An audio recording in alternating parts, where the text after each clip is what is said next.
My mom banned my son's ninth birthday because my sister's kids didn't feel special enough. So we packed that night and disappeared. A year later, the cousins saw how happy my kid was, and my sister couldn't handle it. The meltdown that followed shattered the family. Hey Reddit, I never thought I'd be airing family drama online, but here we are. I need to get this off my chest. Grab your popcorn and listen to this train wreck. It gets worse than you think. By the way, I'm dyslexic. Sorry if I stumble through some words. Bear with me, please. I'm Owen, 37 male, a licensed general contractor making solid money, enough to live a comfortable life. Here's the thing about being the family workhorse. Nobody notices you're carrying all the weight until you just stop. And by then, they're too busy blaming you. Before anything, let me give you a quick background so you understand the family dysfunction. My older sister Kylie is what you get when participation trophies meet pure delusion. She's a freelance makeup artist, which basically means she does maybe 3 weddings a year and acts like she runs a Fortune 500. Always talking about building my empire, from her McMansion that her husband's tech salary pays for. Everything with her is a performance. I don't even hate her, honestly. That would take way more energy than she deserves. But I stopped respecting her around the time she told someone at a family dinner she was self-made, while I was literally on a ladder installing her whole security system for free. The lack of self-awareness was impressive. Mom kept score like she was running a casino. Every little success got tallied up, but the game was rigged from day one. Kylie could post a selfie and Mom would act like she just cured cancer. I could wire an entire house and get a "you're good with your hands, son." Dad was somehow worse because he pretended not to pick sides. Switzerland in cargo shorts. He'd watch Mom play favorites and just sit there, except for occasionally mumbling, "Now honey," when it got too obvious. Just enabling the whole thing while calling it peacekeeping. This pattern started when we were kids. I'm talking like 10 years old watching Kylie get private tennis lessons while I'm out mowing lawns for $5.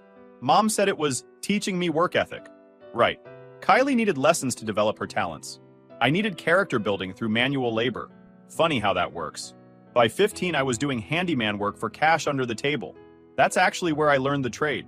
This old guy who hired me, Vince Caruso, built like a fire hydrant, could frame a wall faster than most people could measure one. He taught me that electrical systems don't lie. They either work or they don't. I met my wife Anna at a service call. Midnight on a Thursday, her security system was freaking out, and the alarm company couldn't figure it out remotely. When I showed up, she offered me cold pizza and apologized for the mess in her living room.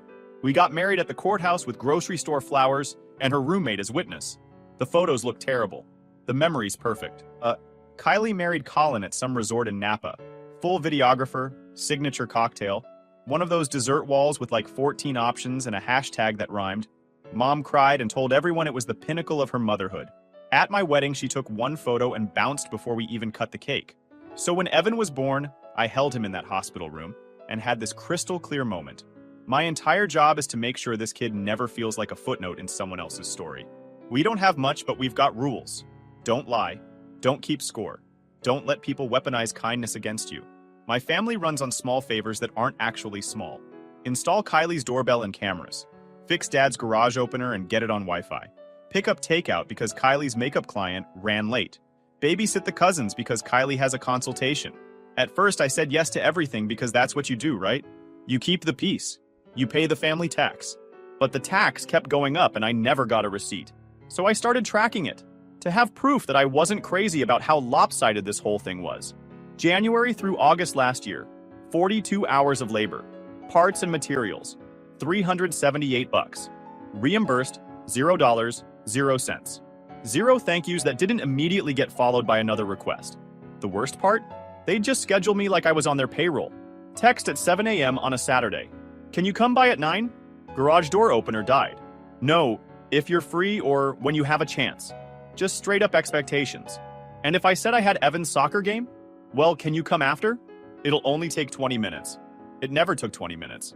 Minimum an hour, usually 2 once they started with the while you're here additions. And Evan's game would be over by the time I finished. He'd ask where I was during his goal. I'd say family emergency. He'd just nod like he understood. But that look in his eyes, like he already knew he wasn't the priority, that haunted me. Mom kept saying they'd settle up at Christmas. Then it was after Kylie's launch. Then, things are tight right now. Meanwhile, Kylie's showing up to family dinner with a new makeup kit. But it's not even about the money. It's the assumption behind it all. Our schedule's negotiable, theirs is set in stone. Evan's needs are flexible, their kids' feelings are like constitutional rights. Our boundaries are selfish. Their demands are family obligations. Last year we tried doing a joint birthday party for Evan's 8th. It made sense, Mom said. The cousins should celebrate together. Sharing meant Evan basically faded into the background while Kylie's kids ran the show and got a cake. I watched Evan blow out his candles, 3 out of 8, because Kylie's kids wanted to help, and something in me just cracked. Evan asked me later if joint meant not really mine, and Anna cried in our bathroom. I stood outside that door staring at the smart thermostat I'd installed in my parents' house and thought about sending them an invoice for emotional damages. I didn't though. Felt too small. Also pointless. Meanwhile, they'd been auditing my worth since I could walk, but somehow that was just family standards. I was about to find out exactly how messed up those standards really were. Saturday morning, the day before Evan's 9th birthday, I swing by my parents' place to borrow their folding tables for the party. We needed extras for food and gifts. Dad's in his recliner doing his best impression of furniture. TV on but muted. That's his default setting when things are about to explode. Mom's in the kitchen making coffee. The air's got that pre-fight tension where everyone knows what's coming. Kylie's there too, sitting at the counter scrolling through emails. She glances up when I walk in, does this weird smirk thing, and goes right back to her phone. Mom sets a mug down hard enough to make her point clear. We need to talk about tomorrow. I just wait. Let the silence do the heavy lifting. You're going to have to postpone Evan's party. What? I asked. Kylie's kids saw the decorations you bought. They're upset. A big celebration for Evan right now would just create conflict. It's not appropriate. The words land like someone threw a brick through a window. It's 5 kids, hot dogs, and a cake from Costco, I say, voice completely flat. We're not booking out Disneyland here? Kylie jumps in without even looking up from her phone. It's not about the party, Owen. It's about being sensitive. My kids are going through a lot right now. They don't need to feel less than. Less than what? I ask. A 9-year-old's birthday party? They're dealing with the separation, Kylie says, finally looking up. Colin moved out 2 weeks ago. The kids are devastated. And here you are planning this big celebration like nothing's wrong. I blink at her. So my kid doesn't get a birthday because your marriage fell apart? Her face goes red. That's not what I said. That's exactly what you said. Mom does her guilt trip voice. If you insist on going forward with this, selfishly, then don't bring him here afterward. We won't reward that kind of behavior. Reward what behavior? I ask. Celebrating my son? Causing unnecessary pain to your nieces and nephews? Mom says. Family comes first, Owen. Sometimes that means making sacrifices. I've been sacrificing for this family my entire life, I say. Evan hasn't. He's 9. He gets a party. Dad clears his throat and sits there like a decorative plant. Completely useless. Something clicks in my brain right then. Not anger. Recognition. I see the whole pattern laid out like a blueprint. My kids' happiness is somehow a threat to their whole ecosystem. The math is completely messed up and always has been. Okay, I say, super calm. I hear you. I leave the tables right where they are and walk out. Don't slam the door. The silence says plenty. In the truck, I just sit there for 5 minutes with my hands on the wheel. My phone buzzes. Kylie, don't be dramatic. We can celebrate him next month. I turn the phone off. That night, I'm sitting at our kitchen table with Anna. Evan's asleep. They said no to the party, I tell her. She puts down her phone. What do you mean no? Kylie's kids saw the decorations. Mom said if we do it anyway, we're cut off. No visits, no family contact. Anna goes quiet for a long time. Then, what do you want to do? I want to throw my kid his party, I say. And I want to stop negotiating for the basic right to celebrate my own son. Then let's do that. The messages start at 9:40 p.m. Dad first. Let's think this through. Kylie next. Don't make everything so difficult, okay? Then Mom. If you proceed with this party, do not bring Evan to our home again. We cannot support your disrespect. I screenshot everything. Create a folder labeled evidence. Turn my phone off. Anna and I sit in our kitchen and I feel something I haven't felt in years. Clarity. Sunday morning, Evan wakes up yelling about being 9 and wearing his favorite shirt inside out because he's too excited to check. We frost the cake together. At 8:52 a.m., Mom calls. I let it ring. 9:15 Kylie. 9:30 Dad. The call log looks like a hostage situation, but I'm too busy tying balloons to a fence post to give a single care. Time to throw my son a party and watch my family completely lose it. We set up at the community park near our apartment. Reserved the pavilion for $60. Hung a banner that said, Evan's 9th in letters he'd colored himself. Brought a cooler full of drinks, hot dogs on a portable grill, and that Costco cake. Kids start rolling in around 11 a.m. Kylie must have seen the park name on the RSVP text chain Colin was still on, because they walked in like they owned the place. Shy hellos that turn into total chaos within like 10 minutes. Soccer in the grass, tag around the trees, that specific brand of joyful screaming, normal kid activities. At 11:20, I see them at the entrance. Mom walks in first, Kylie behind her, Colin trailing along with their kids, looking like he'd rather be literally anywhere else. It was Colin's custody weekend, and Kylie voluntold him to come for the kids. Dad brings up the rear doing his Switzerland routine. Uninvited, uninformed, completely undeterred. Evan runs over and grabs my hand, his palms sticky with frosting.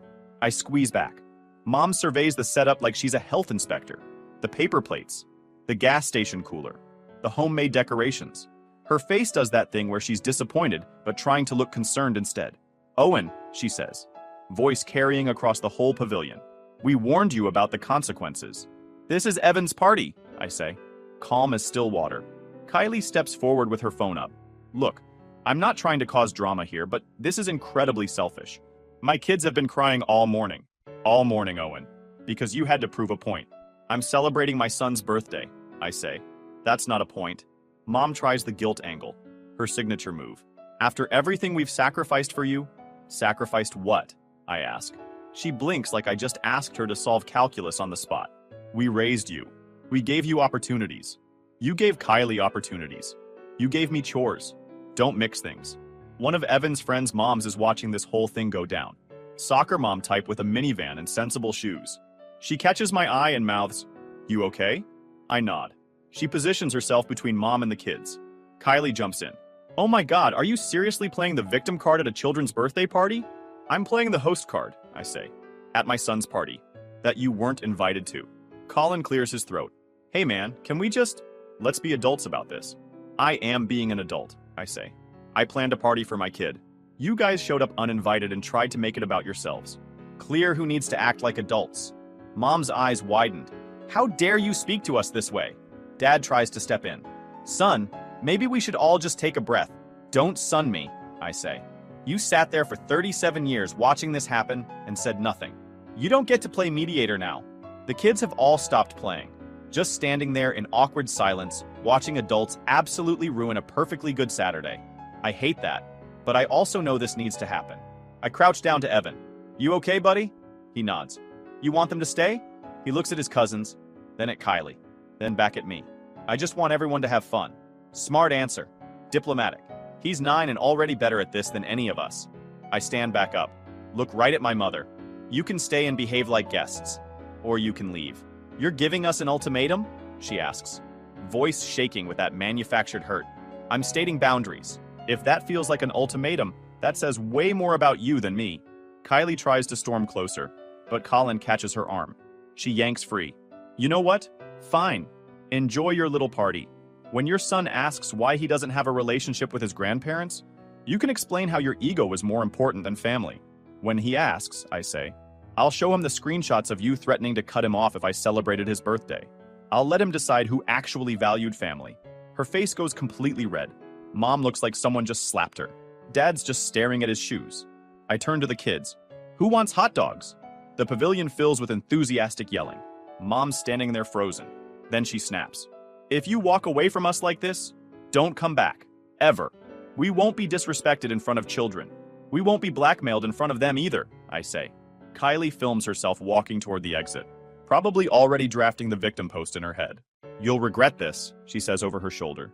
"I regret wasting 42 hours of labor on your whole house automation," I say. "This actually feels pretty good."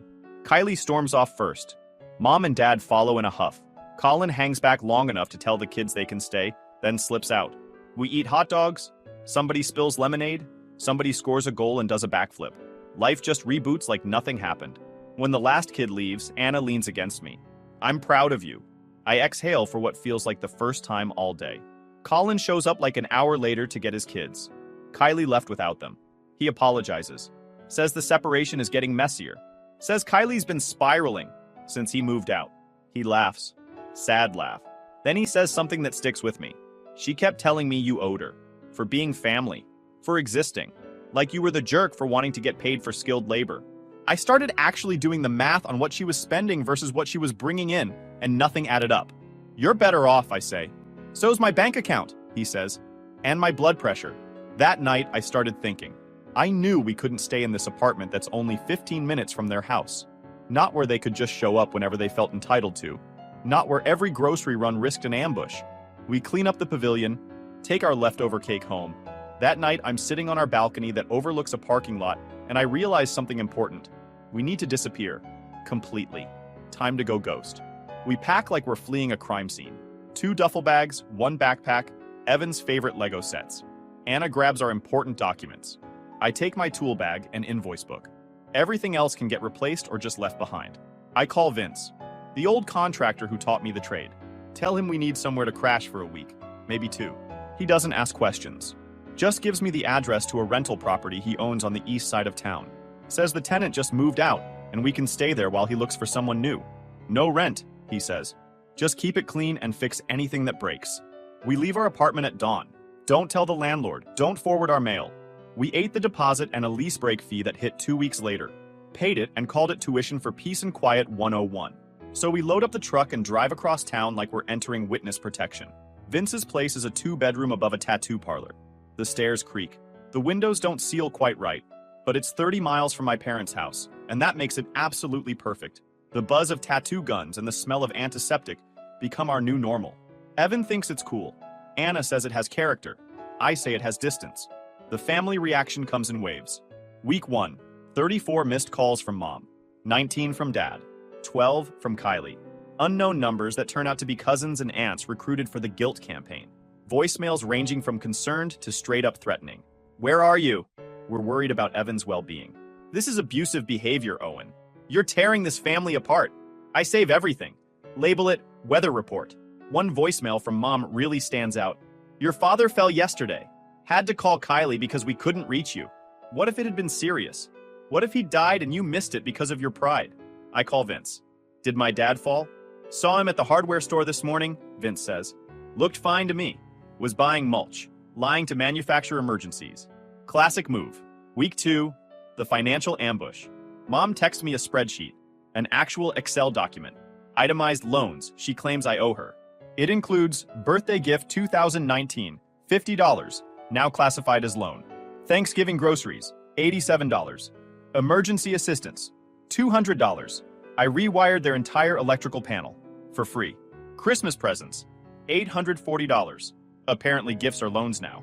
Total claimed $2,337. With reasonable interest, $3,150. I screenshot it. Add it to weather report. Text back. Send me an itemized invoice for every hour I worked for free. We can settle the difference. She doesn't respond, but I do the math anyway. Sit at Vince's kitchen table with my invoice book and a calculator. Every job I can remember. Every repair. Every installation. Every quick favor that turned into 3 hours. 42 hours of labor at my current rate of $110 per hour. $4,620. Parts and materials. $378. Family discount. That was actually just free labor. $4,998. I don't bill them, but I keep the invoice. File it with weather report, just in case. Week 3, the smear campaign. Kylie posts some quote about setting boundaries with toxic family members over a sunset photo. 3 people comment hearts. 1 person comments, staying strong for your babies. Then she posts a whole carousel of photos from her kids' healing journey. Therapy sessions. Art projects about feelings. A vision board about rebuilding after family trauma. The comments section is a piece of work. Everyone feels terrible for her. Poor Kylie. Abandoned by her brother. Nobody mentions the 42 hours. Nobody mentions the threats. Nobody mentions my son's birthday. I stay completely off social media. Delete the apps. Block their numbers. Our new life has a rhythm to it. Mornings. Walk Evan to his new school 6 blocks away. Mrs. Lee runs the corner deli and starts giving Evan free apple juice boxes. Your boy has good manners, she says once. That compliment means more than any family dinner ever did. Afternoons, service calls. I raise my rates by $15 and stop apologizing for it. Charge extra for same-day service. Add a weekend premium. Funny thing happens. People just pay. Without complaint. Because professionals charge professional rates. Evenings. Homework at a folding table I found on Craigslist for $10. Pasta 4 nights a week because it's cheap and Evan doesn't complain. Soccer in the park. I take every contracting job I can get. Stop undervaluing myself. And here's the thing. Once you stop doing that, other people stop too. I also implement a new policy. When family texts asking for help, I send a standard reply. Happy to help. Rate is $110 per hour. Weekend rate $140. Payment required upfront via Venmo. Mom replies, "This is ridiculous." Dad replies, "We're family." Kylie replies with a screenshot of a Yelp listing for a different contractor and a laughing emoji. I reply to all of them. Great. Hire them. They don't. In November, Dad calls at 6 a.m. The smart lock system on the front door is acting up. Your mother can't get out to her appointment. I can come Wednesday at 3 p.m. Rate is $110 plus parts. Venmo first. Long silence. You're really doing this? I am. We raised you better than this. You raised me to work for free and accept scraps. I'm doing way better than that. He hangs up.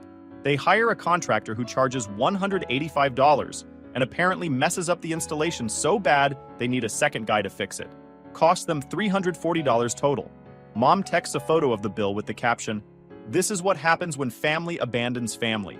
I type out like 6 different responses. Settle on. That's what market rate looks like. She blocks me. Good, during that time. Evan was changing, gradually, like a plant finally getting actual sunlight after years stuck in a closet. He sleeps through the night, stops tensing up when my phone rings, stops asking, "Are we going to grandma's?" Starts asking, "Can Ben come over?" And "Can we get pizza Friday?" The answer becomes yes more often. Not because we suddenly have more money. We definitely don't. But the emotional tax is just gone. We're not constantly calculating how to keep the peace or manage other people's feelings. We're just living. We started 2 funds, one labeled emergency and one labeled Evans College. To feed them with tips and side jobs. $5 here, 20 there. Sometimes Anna picks up alterations work from neighbors and tucks cash in. The numbers grow slow at first, then faster. Boring and sacred at the same time. I get way better at estimating jobs, at spotting scope creep, at saying that's an additional charge without flinching. One client tries the family guilt trip on me, says her contractor nephew charges way less. I tell her to hire him. She calls back 2 days later. Pays my rate without negotiating. Word spreads. I'm the guy who shows up on time, fixes things right the first time, and doesn't lie about timelines or costs. Business picks up. Not everything's easy though. February, the truck needs transmission work. $1,240. We're sitting in the mechanic's waiting room, get the quote, and I feel that old panic rising. But Anna squeezes my hand and says, "We'll figure it out." We dip into the emergency fund, eat ramen for 2 weeks, skip the movies. Evan asks if we're poor. We're careful, I say. He thinks about it. Careful sounds smarter anyway. In March, I run into Kylie at Target. She's in the cosmetics aisle loading up her cart with makeup even though she hasn't had a booking in weeks. She sees me. Does this fake surprised face. "Oh my God, Owen! I didn't know you shopped here." "Where else would I shop?" I ask.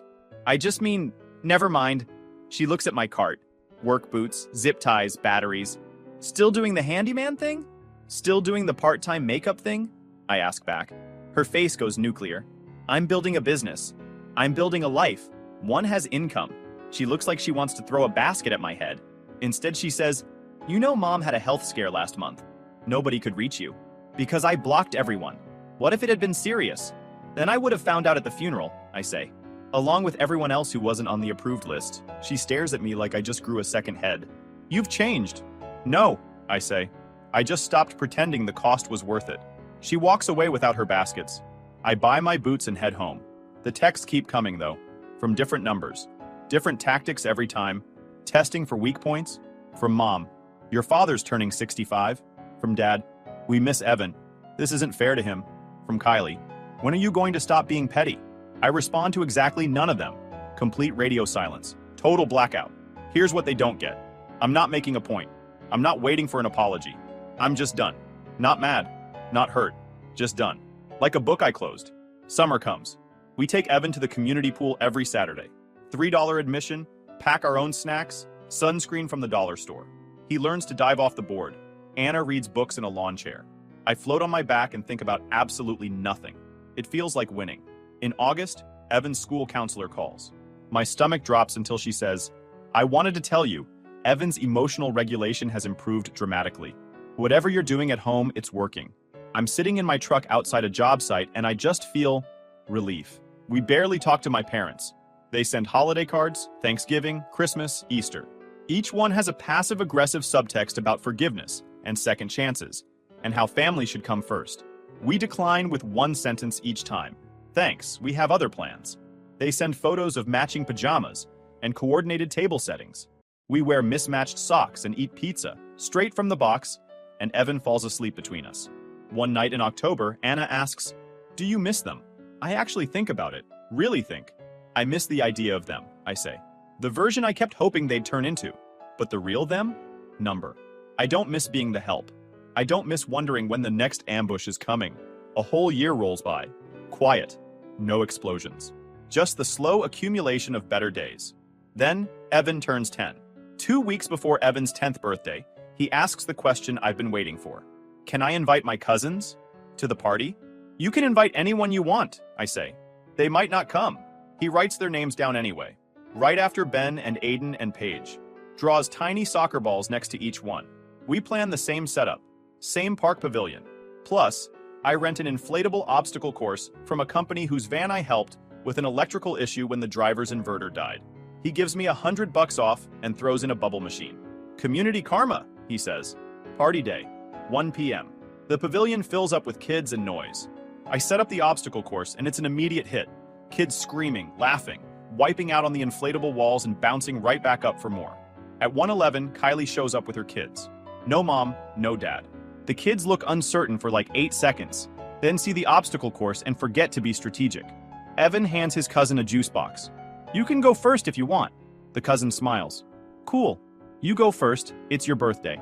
10 minutes later, I hear, Evan's parties are actually fun, from one cousin to another.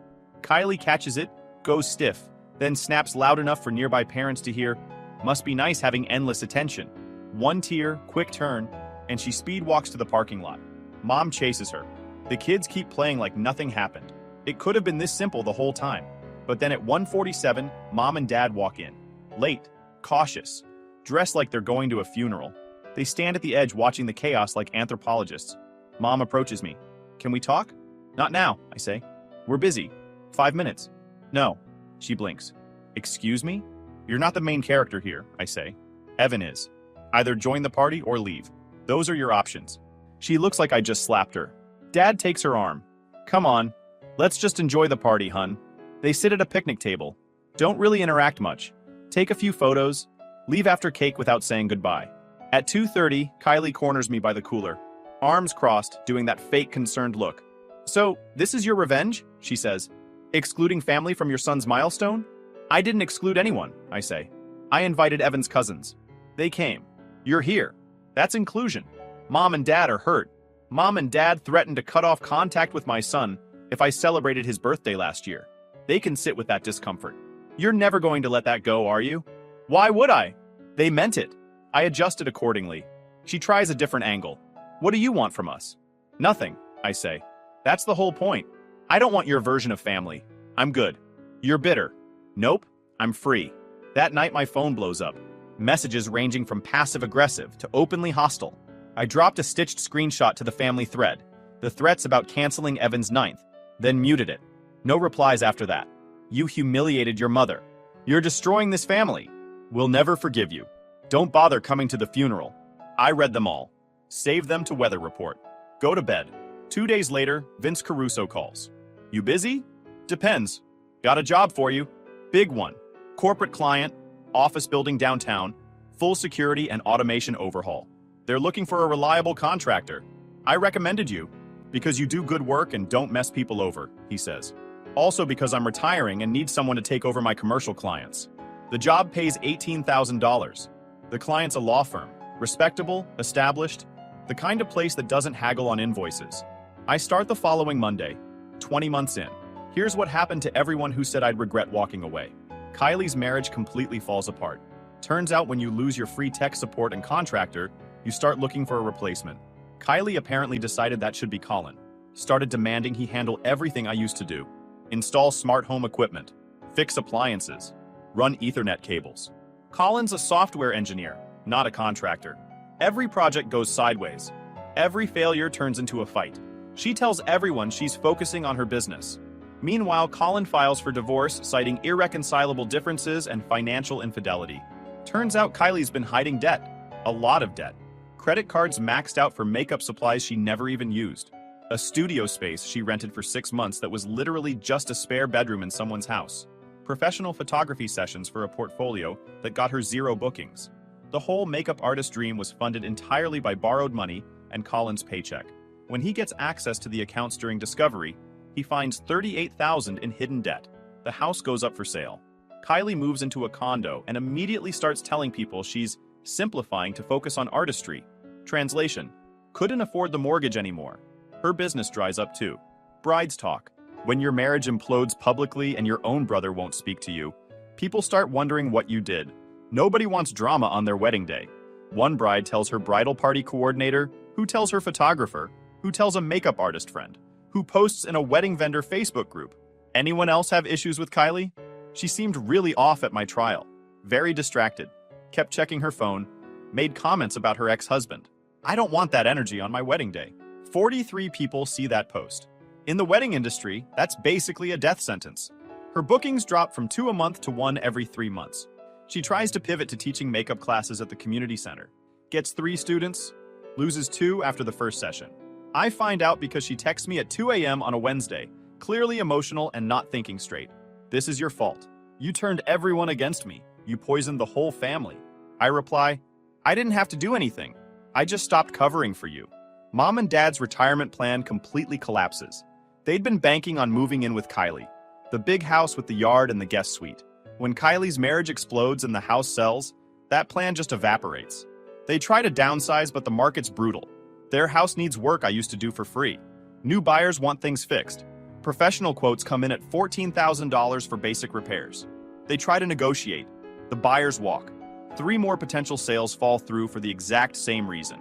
They finally sell at a $30,000 loss and move into a townhouse 40 minutes away. According to my Aunt Helen, they hate it. Too small, too loud, no space for the grandkids to visit. They blame me, obviously. Dad calls in March, not to apologize, to discuss options. Your mother and I have been thinking about multi-generational living, he says. It makes financial sense. We could pool resources. Translation, can we move in with you? Our place is 2 bedrooms, I say. There's no room. You could look for something bigger. We'd contribute to rent. With what money? Silence. We're good where we are, I say. You'll figure it out. He hangs up. The extended family fractures. Most people pick sides. A surprising number pick mine. Aunt Helen says she's been watching the dynamic for years and is relieved someone finally called it out. 2 cousins reach out saying they dealt with similar situations. An uncle I barely know sends me $200 with a note that says, for Evan's college fund. The ones who pick Mom and Kylie? They stop reaching out after about 4 months when they realize I'm not coming back. Just silence. The smear campaign backfires too. Mom tries to rally the church community, paints me as the ungrateful son who abandoned his family over nothing. But she makes the mistake of doing it at a potluck, where Mrs. Lee's there. The lady whose deli got broken into and whose security system I installed for free at 11 p.m. on a Saturday. Mrs. Lee was there dropping trays for her sister's church potluck. She stands up and says, that boy has more integrity in his pinky than most people have in their whole body. Maybe ask yourself why he left. 4 other people nod. Mom leaves early. Hasn't been back to that church since. Kylie's makeup business tanks completely. Reputation matters in that world. And when your own brother won't speak to you, when your marriage explodes publicly, when brides start whispering at bridal shows, people notice. Someone sends me a screenshot of a wedding forum thread. Someone recognized Kylie's name from a vendor list and posted asking if anyone had used her. The comments are brutal. Her last few bookings cancel. Word spreads that she's difficult, unreliable, expensive for what you get. The phone stops ringing. Evan thrives. Turns 11. Then 12. Taller than Anna now. Honor roll. Travel soccer team. Friends who come over and trash our place, and I love every second of it. We save enough for a real vacation. Drive to the coast. Evan stands in the surf up to his knees and says, Dad, this is the best day of my life. Anna takes a photo of him and me standing in the water. Sun setting behind us. Both of us grinning like idiots. That photo lives on our fridge now, right next to his honor roll certificate and the birthday countdown calendar. I'm not the supportive son who did free labor anymore. I'm the guy who walked away and built something better. I became the disappointment son, which is good for me. At least I am happy and having peace of mind. YouTube just dropped this new hype feature. If you're hooked on this story, smash that hype button. It tells YouTube this video deserves to blow up, and it keeps even crazier stories coming your way.